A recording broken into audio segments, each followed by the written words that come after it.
Hi friends, welcome to Deepika reviews. Lakshmi నివాసం upcoming ఎపిసోడ్లో ఏం జరగబోతుందో తెలుసుకోవాలనుకుంటున్నారా? అయితే ఛానల్ను సబ్స్క్రైబ్ చేసుకొని సపోర్ట్ చేయడం మర్చిపోకండి.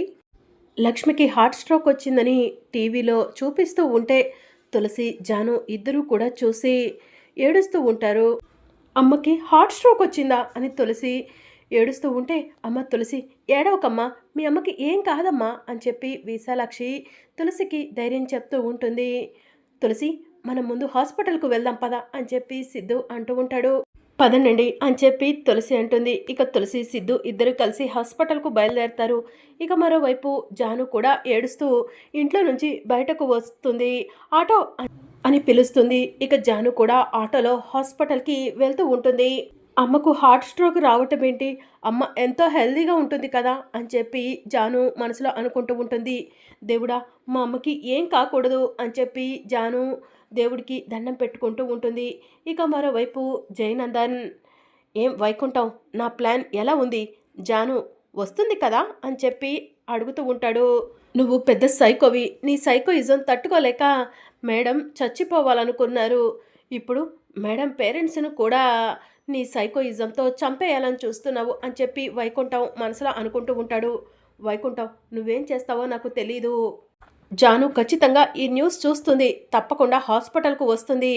వచ్చిన జాను మన కంటికి కనిపించాలి అని చెప్పి జయనందన్ చెప్తూ ఉంటాడు. అంటే ఏం చేయమంటారు సార్ అని వైకుంఠం అంటూ ఉంటే, ఈ హాస్పిటల్కి ఎన్ని గేట్స్ ఉన్నాయి వైకుంఠం అని జయనందన్ అడుగుతూ ఉంటే, 2 గేట్స్ సార్ అని చెప్పి వైకుంఠం చెప్తూ ఉంటాడు. ఒక గేట్ దగ్గర నువ్వుండు, మరో గేట్ దగ్గర నేనుంటాను. జాను వస్తే తప్పించుకోకూడదు అని చెప్పి జయనందన్ అంటూ ఉంటే, సరే సార్ అని చెప్పి వైకుంఠం అంటూ ఉంటాడు. ఇక మరోవైపు వైకుంఠం, జయనందన్ ఇద్దరు కలిసి గేట్ దగ్గరకు వెళ్ళి జాను ఎప్పుడు వస్తుందని ఎదురు చూస్తూ ఉంటారు. ఇక అప్పుడే తులసి, సిద్ధు హాస్పిటల్ దగ్గర బైక్ దిగుతూ ఉంటారు. ఇక తులసి జయనందన్ దగ్గరకు వచ్చి, అమ్మకు హార్ట్ స్ట్రోక్ వచ్చిందంట కదా అని చెప్పి అడుగుతూ ఉంటుంది. అవును అని చెప్పి జయనందన్ అంటూ ఉంటాడు. అమ్మ ఎక్కడ ఉంది అని తులసి ఏడుస్తూ ఉంటుంది. తులసి గారు, కంట్రోల్ కంట్రోల్ యువర్ సెల్ఫ్ అని జయనందన్ తులసికి చెప్తూ ఉంటే అప్పుడే జాను హాస్పిటల్ ముందు ఆటో దిగుతుంది. ఇదేంటి, ఈ జైగాడు ఇక్కడే ఉన్నాడు, అమ్మకు ఆరోగ్యం బాలేదని తెలిస్తే నేను ఖచ్చితంగా వస్తానని చెప్పి వీడు ఇక్కడ కాపు కాస్తున్నాడా, వీడి కంట పడకూడదు, అమ్మను ఎలాగైనా చూడాలి అని జాను మనసులో అనుకొని వెంటనే ఆటో ఎక్కి, అన్న అన్న ఇక్కడ కాదు, కొంచెం ముందుకు తీసుకెళ్ళి ఆపు అని చెప్పి అంటూ ఉంటుంది. ఇంకా తులసి ఏడుస్తూ ఉంటే, ముందు అత్తయ్యని చూద్దాం పద తులసి అని చెప్పి సిద్ధు తులసిని తీసుకొని హాస్పిటల్లోకి వెళ్తూ ఉంటాడు. జాను, మీ అమ్మకు బాలేదనేసరికి మీ అక్క పరుగు పరుగున వచ్చేసింది, ఇక నువ్వు కూడా రా జాను, నీకోసం నేను ఎదురు చూస్తున్నాను జాను అని చెప్పి వైకుంఠం మనసులో అనుకుంటూ ఉంటాడు. ఇక తులసి పరిగెత్తుకుంటూ హాస్పిటల్లోకి వెళ్తుంది. శ్రీనివాసరావు వాళ్ళని చూడగానే నానా నానా అని చెప్పి తులసి వెళ్ళి శ్రీనివాసరావుని హగ్ చేసుకుని ఏడుస్తూ ఉంటుంది. అమ్మ తులసి, మీ అమ్మ అమ్మ, మీ అమ్మ అని చెప్పి శ్రీనివాసరావు ఏడుస్తూ ఉంటాడు. నానా, అమ్మకేం కాదు నానా, ఆ దేవుడు అమ్మను కాపాడుతాడు నానా అని చెప్పి తులసి అంటూ ఉంటుంది. తులసి, అత్తయ్య పరిస్థితి క్రిటికల్గా ఉందని డాక్టర్లు చెప్తున్నారు అని చెప్పి వాణి ఏడుస్తూ ఉంటుంది. ఏంటి వదిన, నాన్నకు ధైర్యం చెప్పాల్సింది పోయి నువ్వు కూడా ఏడుస్తున్నావు అని తులసి వాణిని అంటూ ఉంటుంది. అసలు అత్తయ్యకు సడన్గా స్ట్రోక్ రావటం ఏంటి, హెల్దీగా ఉంటారు కదా అని చెప్పి సిద్ధు అడుగుతూ ఉంటాడు. జాను జాను అని చెప్పి వాణి ఏడుస్తూ ఉంటుంది. జాను ఏంటి వదిన అని చెప్పి తులసి అడుగుతూ ఉంటుంది. అమ్మా తులసి, మన జాను ఈ లోకంలో లేదమ్మా, మనందరినీ వదిలి వెళ్ళిపోయిందమ్మా అని చెప్పి శ్రీనివాసరావు ఏడుస్తూ ఉంటాడు. నానా, ఏం మాట్లాడుతున్నారు, జాను మనందరినీ వదిలి వెళ్ళిపోవడం ఏంటి అని తులసి అడుగుతూ ఉంటుంది. అవునమ్మా తులసి, జైతో కలిసి పుట్టినరోజు సంబరాలు చేసుకోవడానికి గోవాకి వెళ్ళిన జాను సముద్రంలో మునిగి చచ్చిపోయిందమ్మా, ఆ విషయం తెలిసే మీ అమ్మకు హార్ట్ స్ట్రోక్ వచ్చిందమ్మా అని శ్రీనివాసరావు అంటూ ఉంటాడు. జాను చచ్చిపోయిందా, జాను చచ్చిపోయిందా అని చెప్పి తులసి ఏడుస్తూ ఉంటుంది. తులసి తులసి ఏడవకు తులసి అని చెప్పి సిద్ధు అంటూ ఉంటే, జాను జాను చచ్చిపోదు నానా, నా జాను చచ్చిపోదు నానా అని చెప్పి తులసి అంటూ ఉంటుంది. మాకు కూడా అదే అనిపిస్తుందమ్మా అని శ్రీనివాసరావు అంటూ ఉంటాడు. దేవుడు దయ వల్ల అత్తయ్య జాను ఎక్కడ ఉన్నా కూడా క్షేమంగా ఉంటే అంతే చాలు అని చెప్పి వాణి అంటూ ఉంటుంది. జానుకి ఏం కాదు, మీరెవరూ కంగారు పడకండి, అమ్మకు కూడా ఏం కాదు, నేను ఒకసారి అమ్మని చూసొస్తాను అని చెప్పి తులసి లక్ష్మి ఉన్న ఐసీయూ దగ్గరకు వెళ్తుంది. మా అమ్మను ఒకసారి చూస్తాను అని నర్స్ని అడుగుతూ ఉంటే, పేషెంట్ పరిస్థితి క్రిటికల్గా ఉంది, ఎవరు లోపలికి రాకూడదు అని నర్స్ చెప్తూ ఉంటుంది. ప్లీజ్, తను మా అమ్మ అని తులసి అంటూ ఉంటే, ఎవరైనా సరే మేడం లోపలికి రాకూడదు, ప్లీజ్ మమ్మల్ని అర్థం చేసుకోండి అని నర్స్ చెప్తూ ఉంటుంది. ఇక దాంతో తులసి హాస్పిటల్లో ఉన్న దేవుడు ఫోటో దగ్గరకు వెళ్తుంది. దేవుడా, మా అమ్మ నాన్నలు ఎంతో కష్టపడి మమ్మల్ని పెంచి పెద్దవాళ్ళను చేశారు. మా జీవితాల కోసం ఎప్పుడూ కూడా ఏదో ఒక బాధలు పడుతూనే ఉన్నారు. ఇప్పుడే మాకు పెళ్ళిళ్ళు చేసి వాళ్ళు సంతోషంగా ఉన్నారనుకున్న సమయంలో ఎందుకయ్యా వాళ్ళకు ఇలాంటి బాధను కలిగిస్తున్నావు? జానుకి ఏం కాదని నా మనసు చెప్తుంది. మా అమ్మ కూడా త్వరగా కోలుకునేలా చెయ్యయ్యా అని చెప్పి తులసి దేవుడికి దండం పెట్టుకుంటూ ఉంటుంది. అప్పుడే జాను జయనందన్ చూడకుండా వెనక గేట్ నుంచి హాస్పిటల్లోకి ఎంటర్ అవుతుంది. తులసి దేవుడికి దండం పెట్టుకుంటూ ఉంటే జాను ఆ మాటలను వింటూ ఉంటుంది. అంటే నేను చచ్చిపోయానని అమ్మకు స్ట్రోక్ వచ్చిందా అని చెప్పి జాను మనసులో అనుకుంటూ ఉంటుంది. నేను క్షేమంగా ఉన్నానని తెలిస్తే అమ్మ కోలుకుంటుంది, నేను లోపలికి వెళ్ళి అమ్మను కలుసుకోవాలి అని జాను మనసులో అనుకుంటూ ఉంటుంది. పక్కకు వెళ్ళి చూస్తూ ఉంటుంది. లక్ష్మి రూమ్ ముందు అందరూ కూడా కనిపిస్తూ ఉంటారు. వీళ్ళందరి కళ్ళు గప్పి నేను లోపలికి వెళ్ళటం చాలా కష్టం అని చెప్పి జాను మనసులో అనుకుంటూ ఉంటుంది. కానీ అమ్మ కోలుకోవాలంటే నన్ను చూడాలి అని జాను మనసులో అనుకుంటూ ఉంటుంది. ఇక తులసి దేవుడు ఫోటో దగ్గర నుంచొని మా అమ్మ క్షేమంగా ఉండేలా చూడు దేవుడా అని చెప్పి దండం పెట్టుకొని ఏడుస్తూ ఉంటే, అక్క అని చెప్పి జాను తులసిని పిలుస్తుంది. తులసి వెనక్కి తిరిగి చూసేసరికి జాను వెనక్కి తిరిగి ముసుగు కప్పుకుంటుంది. ఎవరు అని చెప్పి తులసి అడుగుతూ ఉంటుంది.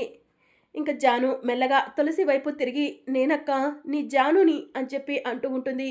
జాను, నిజంగా నువ్వు నా జానువేనా అని చెప్పి అడుగుతూ ఉంటుంది. అవునక్క, నేను నీ చెల్లెలు జానునే అని చెప్పి జాను అంటూ ఉంటే తులసి జానుని హగ్ చేసుకుంటుంది.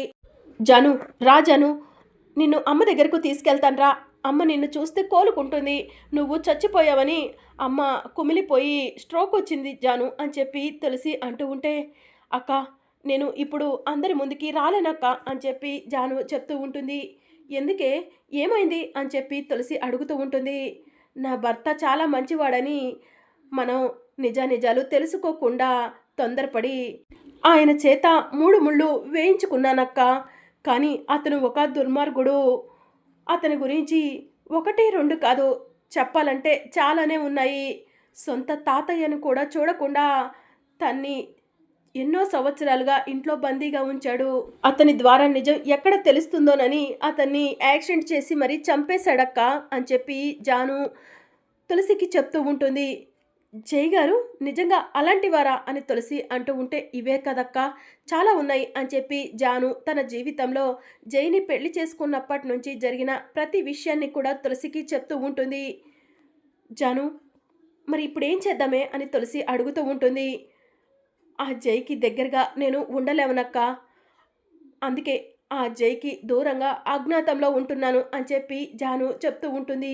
అది సరేనే, నువ్వు లేవని తెలిస్తే అమ్మ తట్టుకోలేవదు, నువ్వు బ్రతికున్నావని తెలిస్తే అమ్మ కోలుకుంటుంది అని చెప్పి తులసి అంటూ ఉంటే, అక్క ఒక్క సహాయం చెయ్యి అని చెప్పి జాను అడుగుతూ ఉంటుంది. ఏం చేయాలో చెప్పు అని చెప్పి తులసి అడుగుతూ ఉంటే, నన్ను ఎలాగైనా సరే అమ్మ ఉన్న రూమ్లోకి తీసుకెళ్ళక్క అని చెప్పి జాను అడుగుతూ ఉంటే, సరే జాను నేను చెప్పినట్టు చెయ్యి అని చెప్పి తులసి జానుకి ఏదో చెప్తూ ఉంటుంది. అదంతా మనకు వినిపించదు.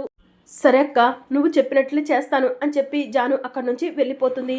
ఇక తులసి ఐసీయూలోకి వెళ్తుంది. చెప్తే అర్థం చేసుకోవాలి కదా మేడం, పేషెంట్ రూమ్లోకి ఎవరు రాకూడదని చెప్పాను కదా అని నర్స్ అంటూ ఉంటే, ప్లీజ్ సిస్టర్ నాకు ఒక్క సహాయం చేయండి, మా అమ్మ ఖచ్చితంగా కోలుకుంటుంది అని చెప్పి తులసి అంటుంది. ఏం చేయాలి అని నర్స్ అడుగుతూ ఉంటే, నా చెల్లెలు జాను ఈ రూమ్లోకి వస్తుంది, తను రాగానే మా అమ్మ కోలుకుంటుంది ప్లీజ్ అని తులసి అంటూ ఉంటే, సరే పేషెంట్ కోలుకుంటుంది అంటున్నారు కాబట్టి నేను కూడా ఏం మాట్లాడట్లేదు, రమ్మనండి అని నర్స్ చెప్తూ ఉంటుంది. జాను రావే అని చెప్పి తులసి అంటూ ఉంటే బ్యాక్ డోర్ ఓపెన్ చేసుకొని జాను లక్ష్మి ఉన్న రూమ్లోకి వస్తుంది. జాను, నువ్వు అమ్మని చూస్తూ ఉండు, నేను బయట ఎవరికి అనుమానం రాకుండా చూస్తాను అని చెప్పి తులసి అంటుంది. సరే అక్క అని చెప్పి జాను అంటుంది. ఇక జాను లక్ష్మి దగ్గరకు వెళ్ళి లక్ష్మి చేతులు పట్టుకొని, అమ్మ నువ్వు ఈ పరిస్థితిలో ఉండటానికి కారణం నేనేనమ్మా. మనం ఎంతగానో నమ్మి ఆ జై మంచివాడనుకొని నన్ను ఆ జై చేతుల్లో పెట్టారు. కానీ ఆ జై ఒక దుర్మార్గుడమ్మా. ఆ జై మనల్ని మోసం చేశాడమ్మా అని చెప్పి జాను ఏడుస్తూ ఉంటుంది. ఆ దుర్మార్గుడి దగ్గర ఉండలేక నేను అజ్ఞాతంలో ఉంటున్నానమ్మా. ఎప్పుడు అండగా ఉండాల్సిన నా భర్త ఇలాంటి దుర్మార్గుడని నేను అసలు కనిపెట్టలేకపోయానమ్మా అని చెప్పి జాను ఏడుస్తూ ఉంటుంది. జాను కన్నీళ్లు లక్ష్మి చేతుల మీద పడగానే లక్ష్మి మెల్లగా కళ్ళు తెరుస్తూ ఉంటుంది. మేడం, పేషెంట్ స్పృహలోకి వస్తుంది అని చెప్పి నర్స్ చెప్తూ ఉంటుంది. అవును, మా అమ్మ నన్ను చూస్తే తప్పకుండా స్పృహలోకి వస్తుంది అని చెప్పి జాను అంటూ ఉంటుంది.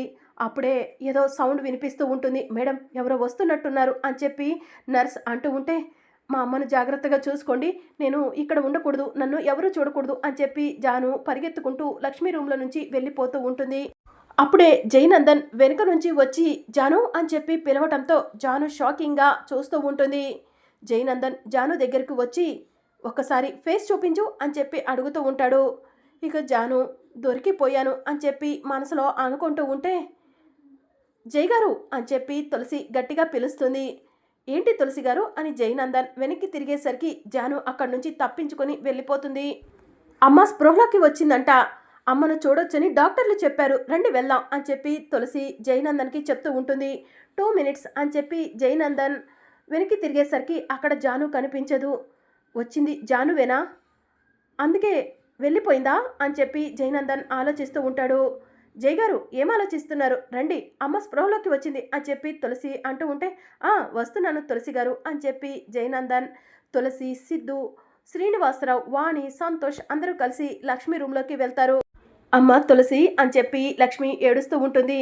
అమ్మ, ఇప్పుడు నీ పరిస్థితి అసలు బాలేదు, నువ్వు ఏడవద్దమ్మా అని చెప్పి తులసి అంటూ ఉంటుంది.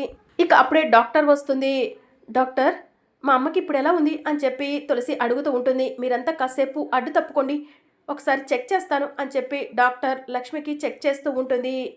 ఇది ఒక మిరాకిల్, అద్భుతం. పేషెంట్కి సర్జరీ చేయకుండానే నార్మల్ అయిపోయింది, ఇక సర్జరీ కూడా అవసరం లేదు అని డాక్టర్ చెప్తూ ఉంటారు. పేషెంట్కి సర్జరీ లేకుండా నార్మల్ అయిపోయిందా అంటే జాను వచ్చిందా, అందుకే జాను వాళ్ళ అమ్మ నార్మల్ అయిపోయిందా అని చెప్పి జయనందన్ ఆలోచిస్తూ ఉంటాడు. మీరు నిజంగా అదృష్టవంతులండి, అందుకే పేషెంట్ ఇంత ఈజీగా నార్మల్ అయిపోయింది అని డాక్టర్ చెప్తూ ఉంటుంది. Thank you doctor, thank you so much అని శ్రీనివాసరావు చెప్తూ ఉంటాడు. డాక్టర్, నా భార్యని ఎప్పుడు డిశ్చార్జ్ చేస్తారు అని శ్రీనివాసరావు అంటూ ఉంటే, ఫార్మాలిటీస్ పూర్తి చేసుకొని ఇప్పుడే డిశ్చార్జ్ అవ్వచ్చు అని డాక్టర్ చెప్తూ ఉంటుంది. Thank you doctor, thank you so much అని చెప్పి శ్రీనివాసరావు చెప్తూ ఉంటాడు. నేను ఫార్మాలిటీస్ పూర్తి చేసుకొని వస్తాను అని జయనందన్ చెప్తూ ఉంటాడు. తులసి, ఖుషి ఒకటే ఇంటి దగ్గర ఉంది కదా, నువ్వు ఇంటికి వెళ్ళు, లక్ష్మక్క వాళ్ళను నేను ఇంటి దగ్గర దిగబెట్టి వస్తాను అని సిద్ధు చెప్తూ ఉంటాడు. సరే అండి అని చెప్పి తులసి అంటుంది. అమ్మ జాగ్రత్త అని తులసి అంటూ ఉంటే, సరే తులసి అని చెప్పి లక్ష్మి అంటూ ఉంటుంది. నానా, అమ్మను జాగ్రత్తగా చూసుకోండి అని తులసి చెప్తూ ఉంటుంది.